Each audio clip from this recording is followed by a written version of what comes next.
Hello, good day. My name is Norris Bishoco, and we are going to tackle about innovation management. But first things first, what is innovation all about? Innovation is defined as the process of bringing about new ideas, methods, products, and services, or solutions that have significant positive impact and value. It involves transforming creative concepts into tangible outcomes that improve efficiency and effectiveness or address the unmet needs. And now, we're here to tackle about what is innovation management. What is innovation management all about? Innovation management is a process in which companies seek growth by introducing new procedures and innovation. These procedures guide the innovation process from the ideation stage through project completion. The primary idea behind innovation management is to use business structure management processes to enhance employees' ability to develop new ideas and processes, while managers and executives usually lead the process. Why is innovation management important? Innovation management is important because it allows companies to develop new ideas and procedures more quickly and effectively. For example, you see these logos. This is what most companies success because it is very effective for the people to use these specific apps. As you can see, you can easily take a ride or a journey through designated locations rather than waiting in a commuting zone which have dozens of passengers who's waiting to get a ride too. But by innovation, it claims to have the idea to innovate in commuting in a specific ride to travel into your designated area.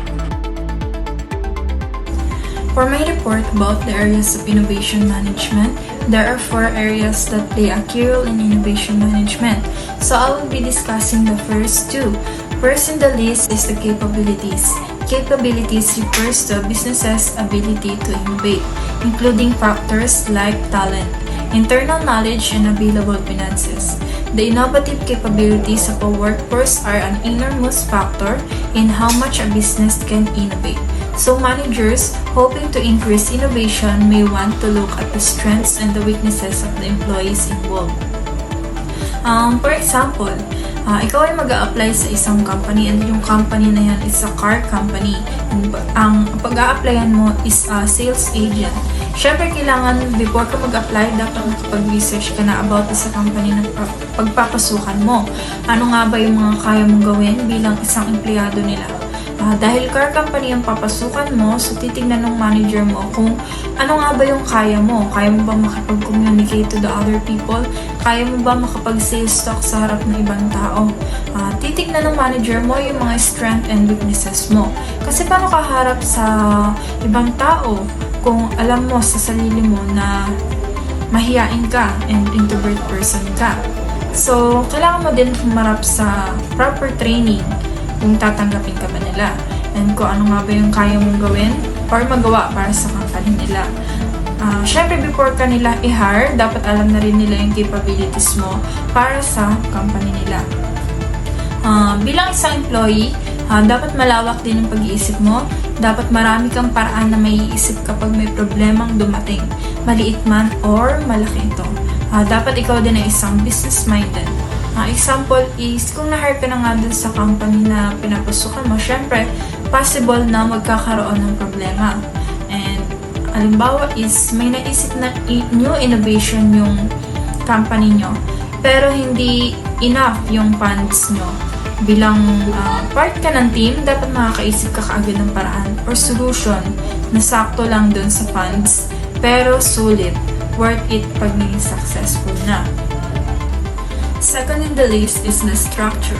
The term structures refers to elements that might either positively or negatively impact an employee's capacity for innovation, such as organization, policies, procedures, and infrastructure. Effective innovation management companies typically have no open lines of communication. Sound decision-making, procedures, and organizational structures that encourage employees to take initiative and think like entrepreneurs. Manager can benefit from knowing which areas are most critical for innovation. Teams that are supposed to come up with novel ideas would profit from structures that let them swiftly sweep course, less guidance in the supporting frameworks, and greater flexibility in decision making. Instruction innovation is essentially about how to organize and align your assets and talents. For example is incentive systems para ma-encourage yung employees to work toward certain goals. Next is standardizing assets to reduce operating costs and complexity. Competency centers to have specialized hubs of people and resources that specialize in a given skills or area. For the continuation of areas innovation management, we still have culture and strategy. So without further ado, let's discuss the culture first. A culture plays an important role in a company's ability to innovate. A culture that doesn't reward creativity and innovation may encourage employees to withhold ideas or to look elsewhere for a job if they value innovation. While corporate culture usually starts with leaders and managers, employees can also affect how a company operates. So, ang example nito ay ang Amazon. Ang culture innovation dito ay ang lahat ng employees ng Amazon ay may karapatan na mag-experiment whatever things they want to do, mapa big man or little, mapa external or internal man.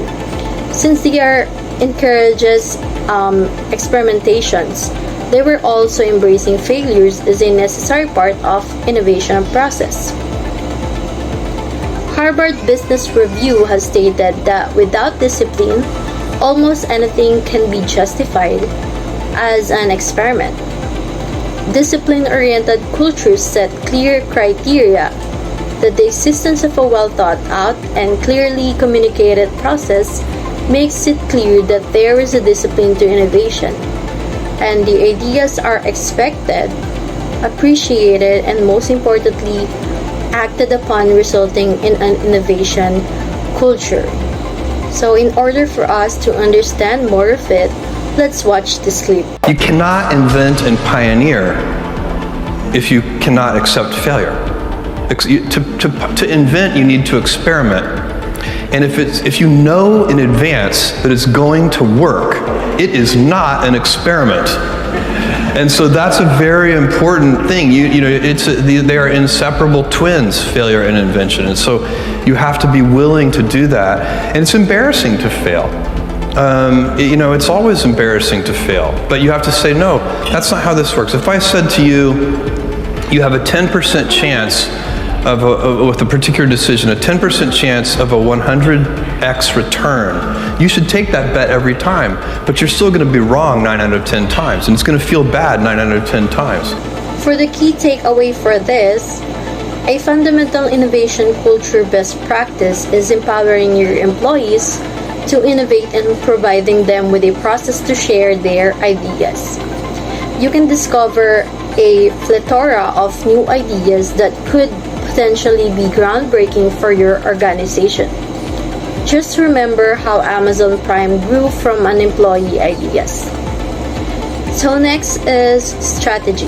Strategy is one way to direct innovation towards certain areas. For instance, if a company has strategic plan to innovate in the vinyl record storage industry, management and employees would focus on developing a better computer monitor. Innovation is only as valuable as the company's ability to use that innovation strategically. Innovation requires a certain amount of freedom for all employees involved. So too much strategic oversight may limit creative solutions. It's helpful for managers to balance the need for freedom with the company's need to offer a certain type of product or remain in a certain industry. Sa industry ng business, ang natitirang magkakompetensya ay kailangan na tuloy-tuloy sa evolusyon para matugunan ng needs and wants ng mga customers. Ang magkakaroon ng strategy or estratehiya ay kinakailangan para sa mga organisasyong naglalayong maging maayos sa dynamic ng settings na ito. Companies engage in a process innovation to heighten production levels, improve the quality of commodities, and lower production costs. Process innovation entails improving or using new software, equipment, or techniques to make the entire production process more effective and efficient. So, ang example ng strategy sa innovation ay yung Samsung, Apple, Google, Amazon, Microsoft, Zoom, and etc. All of these corporate superstar are excellent examples of strategic innovation in action. We've witnessed these companies bring about some of the most exciting transformations in the world as we know it today. So why it is important for us to include strategy in innovation, especially in business?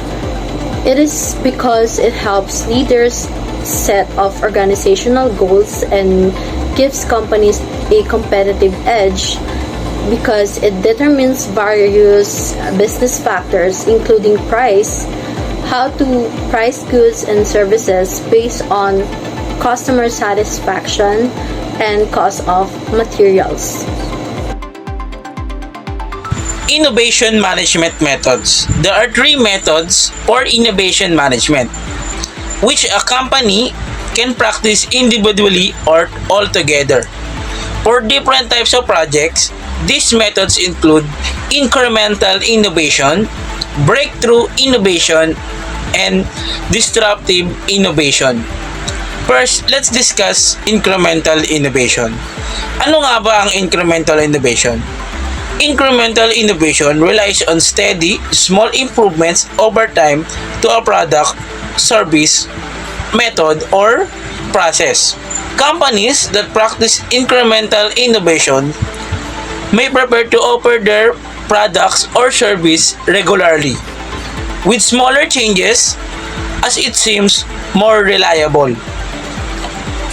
For instance, or for example, a computer company might decide that rather than trying to design a completely new computer product, it will instead focus on creating an improved computer model each year. This innovation may not make the news every time, but the steady improvement can grow the business and tempt repeat buyers. For example, si Microsoft, yung mga ini-improve nila ang kanilang software design, software graphics, and then ini-improve din nila ang kanilang processor ng kanilang computer product. Another example is cellphone. The cellphone or sa smartphone. Every month nag-update or ini-improve nila at lalo na yung camera. Bale, pinapalinaw nila, marami silang feature na ina-add para mas magustuhan pa ng mga consumer at buyer at bumili pa uli. Pumunta naman tayo sa breakthrough innovation.